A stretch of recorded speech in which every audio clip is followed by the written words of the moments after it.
So from what I understand, all this needs to come out. Intake, all the intercooler pipes, this massive turbo deal, all needs to come out. So I don't know why I'm going blank on this. Yeah, basically the whole intake manifold, I guess you could say, needs to come out, and then these pipes fully replace everything, clean it all up. I've had this box for a while, so let's hope I didn't lose nothing out of it. That would really suck. But yeah, this is the same blue as the 4-link and same blue as the F2 Liddy. I had them put a really thick coat on there. I think it looks better that way. So let's get started.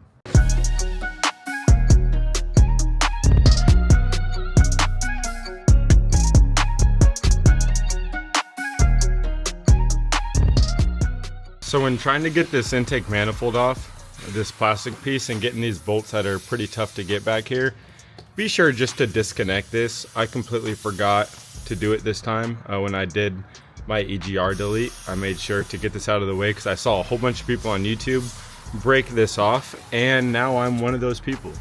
I don't know where the hose is at. It's right here. Snapped off inside of there, so I just added more to my job. This hose routes around and goes down there to my firewall, so that's no fun. So I'm pretty sure I got all the bolts out. Let's tear this thing off.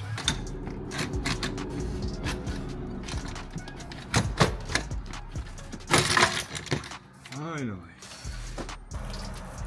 Now we're gonna take this piping, and this isn't antifreeze, I just have water in here. We're actually gonna wash this out a little bit.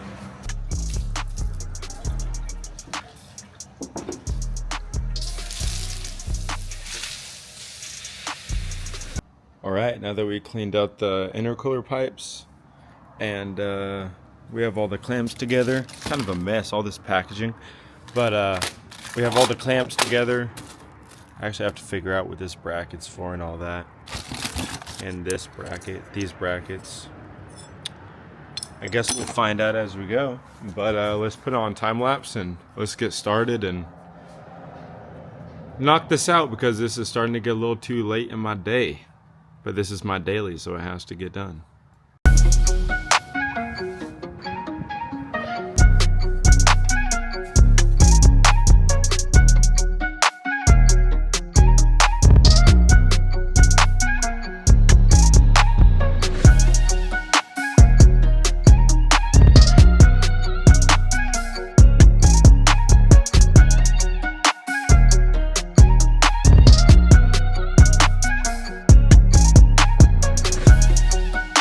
Finally making progress now. We pretty much got the whole kit in. Looks way better.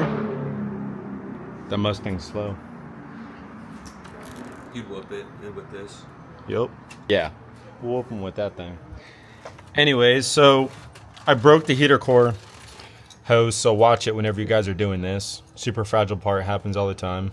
And then when I pulled this one out, the O-ring in here is really bad, so it started leaking a bunch of coolant. So now I gotta go get a new O-ring, because this is a special order part. Lucky me. And then map sensor plugs in right here, and I took a look at mine, and mine is caked up with oil or soot. I don't know where I put it to show you guys, but we're gonna go to O'Reilly's real fast and go get the parts, and we'll clean this up and we'll see how it runs.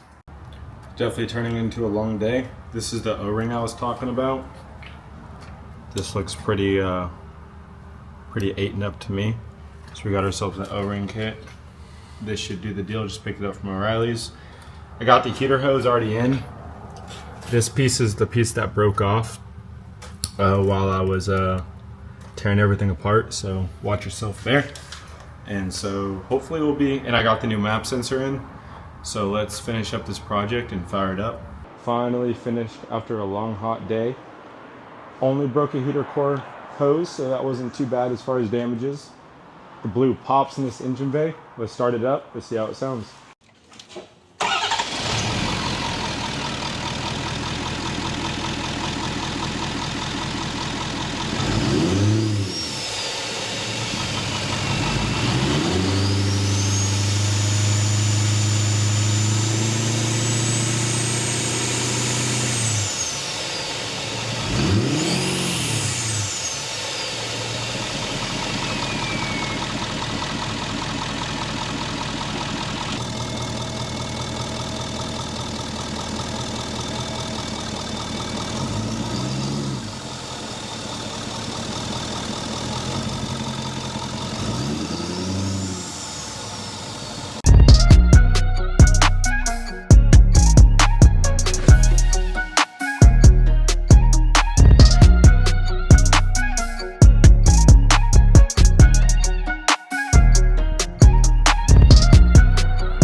Thanks for watching today's video, guys. The intercooler pipes look great. They sound great. I'm about to go on my first drive and see if you're actually able to tell a difference. Next video, I'll probably update you guys.